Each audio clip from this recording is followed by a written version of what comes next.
It's your boy Gun in the house, back with another transfer news episode where, ladies and gentlemen, we were going to talk about more transfer news. But first, we had a blast, of course. A lot of IG Army people. We spoke about the Manchester United game. We talk about a lot of Premier League games as well.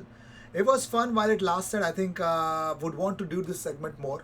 If you do want to join in on my next, we're gonna do a post match of Manchester United versus Arsenal.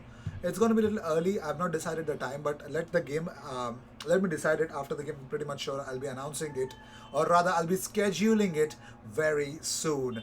And of course, we are definitely going to do come up with the FIFA content very soon. Again, the consistency matters and it's going to be worked upon. So stay tuned for that as well. Without any further ado, let's jump into the first news that we got here. It's about Odegaard.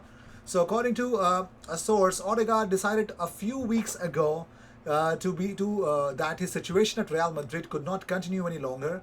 Tired of being invisible to Zidane, he thought the best thing was to leave on loan. This is what he communicated to the club, and they did not try to stop him. There was no discussion or bad gestures with Zinedine Zidane. He simply considers that what he told in the summer has not been fulfilled, and that the best thing is to play elsewhere. As soon as Arteta called him, he did not hesitate to go to Arsenal. So Odegaard wants to play for a club, and probably, maybe not Shoshi but it's going to be something really special at Arsenal. I just hope for it, man. So also according to Sid Lowe, until lockdown, it would be no exaggeration to suggest that Odegaard might have been the best player in Spain, full of energy and invention, the ball describing implausible angles and discovering spaces no one saw, passing through gaps that weren't there. Really great and awesome about it. So Odegaard, too good to be true. So Arteta on whether Aubameyang will face United or not. He says, I don't know, I spoke with him yesterday. Things are looking better at the moment, but we are going to have to wait and see on whether Oba has been abroad and now faces quarantine issues. Mikel says, I don't know what will happen. So things are definitely going to open up very, very soon. So talking about more stuff, Arteta on Odegaard says he hasn't played that many minutes in Madrid, but he's been training hard and he looks so excited as we are to have another big talent at our club. Now, Simon Collins tweeted out that Martin Odegaard will be training with the full group for the first time today. He was asked if it could start versus Man United. Arteta said it's a little bit early to decide. Let's see how he goes in training, and we will see. Don't worry. So Arias Outsada says Mikel Arteta confirms that he's interested in signing Odegaard permanently. He certainly has all the qualities and characteristics we are looking for in that position. Deal will rely on two things: how well he adapts to Arsenal plus Real Madrid's position next summer. Talking about to assess his squad, Ben Dinnery has come up with what Arteta had to say. He says, we had a day off yesterday. We will be training today and we will see how everybody is. I think Dani Ceballos will be training with the squad in the next few days. Pablo Mari probably as well. So Arteta opened up about if Mustafi's contract could be terminated this month. He says, there's another situation at the moment that is opening and we are having conversations internally with the player and agent. We will see what the right solution is for this one as well. So here's a big update about our hopes of Lucas Torreira leaving Arsenal. It's not happening because Di Marzio say that Monaco are not thinking about making a move for Lucas Torreira. So Mikel Arteta also opened up about Lucas Torreira in his pre-match press conference against Manchester United. He says, we have been talking to Lucas. Edu has been very close to the situation. He hasn't been playing as many minutes as we would like. We just want to be right behind Lucas, protect him, help him, and make the right decisions for the future. And also, Arteta was asked if Torreira's loan deal will be cut short at Atletico Madrid. Arteta said, I don't know. At the moment, he's going to stay at Atletico. That's my belief. And I don't know if that is going to change in the next 2 or 3 days. Well, fun fact. Did you know, yes, this is Emil Smith-Rowe playing for England under 16s. Barcelona's scouts watched Emil Smith-Rowe in action for England under 16s that week. Arsenal are set to offer Emil Smith-Rowe a new long-term deal at the club. Well, Emil Smith-Rowe, who was 15 years of age, became the first player to represent Arsenal at under 18 level who was born this century. Crazy, crazy, man. This is really awesome. However, about Odegaard, Mikel Arteta said more things he had to say. He says he's a specialist to play in the pockets, to play in the number 8 or number 10 positions. He can play off the sides. He's a really creative player who's really comfortable on the ball in tight spaces. He has the capacity to create chances and to score goals.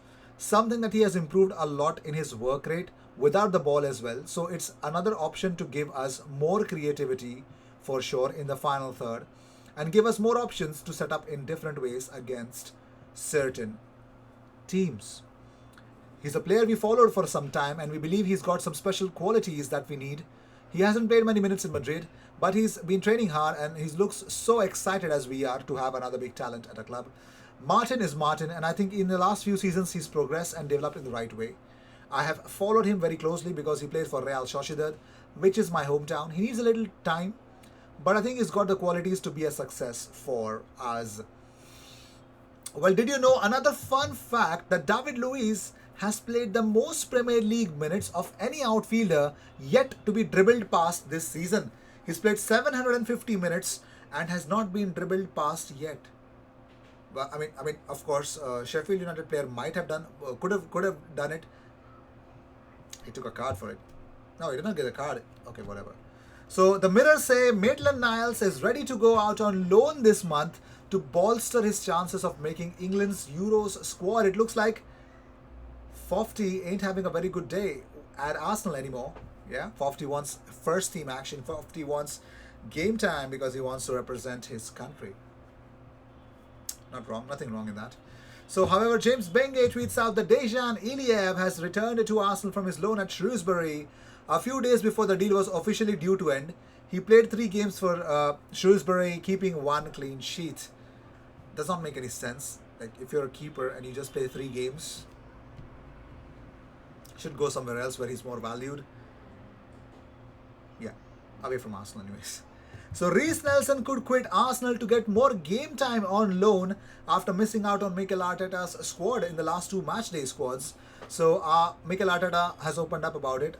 He says that's a conversation that we are having with the players that are not having a lot of time. Obviously, we want to keep their development going and we will make a decision in the next 3 days with some of them on what the best thing is to do. We try to be clear and transparent with what the plans are and their roles in the team, and after that we decide on the best thing for the players and the club. Well, this is Leon Osman. Now he's Mikel Arteta's teammate while at Everton. He says Mikel Arteta was always a driven character at Everton. He knew his daily goals and he was always striving to win games and improve himself. He is a student of the game. You could see he was obsessed with all aspects of the game, especially tactically. He did not just come in, train and go home. You could see he was intelligent very early on. I always felt that he'd at least end up being a coach, if not a manager. As he was developing, you just seemed to sense it was something he was going to do after his career as a player. Crazy, crazy, man. Moving on. So here's the summer transfer plans have already been opened up. Martin Odegaard, Arsenal could, if he's a success, of course, he will be definitely considered in the summer. But also, Arsenal have been dealt a transfer blow as Juventus are reportedly set to open talks with Hossein Aouar. Arsenal have been definitely were heavily linked with him in the summer. Literally every transfer window since the last summer transfer window, we are linked heavily. Of course, we made a bid that was very, very cheap bid compared to what Lyon were asking for the player. But at the end of the day, it looks like Aouar is definitely going towards Juve. That's the pull of Juve, man. And of course, Aouar looks like he would want to go to a much to a club who is definitely getting Champions League football at the minimum, at the bare minimum. That's probably the mentality here. Moving on, so Arteta has opened up about Matt Ryan. He says Ryan's settled really quickly. I was really impressed when I talked to him. He's really focused, really engaged with what we want to do. He's a very professional guy and he's coming here to compete with Alex and with Bernd. I don't think so he's got a comparison with Alex Runarsson at all. Matt Ryan can definitely hold that line alone. He's really talented. Of course, he's Australia's number 1. So he's just on loan. So let's not get super excited about it. But yes, Matt Ryan can definitely lead the line. I'm sorry. can definitely be between the sticks and definitely, take the charge there. So with this, we end this episode. Thank you so much for tuning in. I hope you enjoyed whatever came your way. All the news and views and everything about Arsenal comes on this platform every single day twice. So stay tuned and watch the videos that you can actually come up. You are already, if you want to be updated about Arsenal, if you're an Arsenal fan or if you're any football fan, do join in because we've got some special segments wherein we actually give voice to the fans and we give them the opportunities by letting them join our live and holding out a lot of opinions as we come up in the show. I will see you in the next one, and don't forget to subscribe. 15,000 subscribers, not far off. Let's do it, guys. Cheers.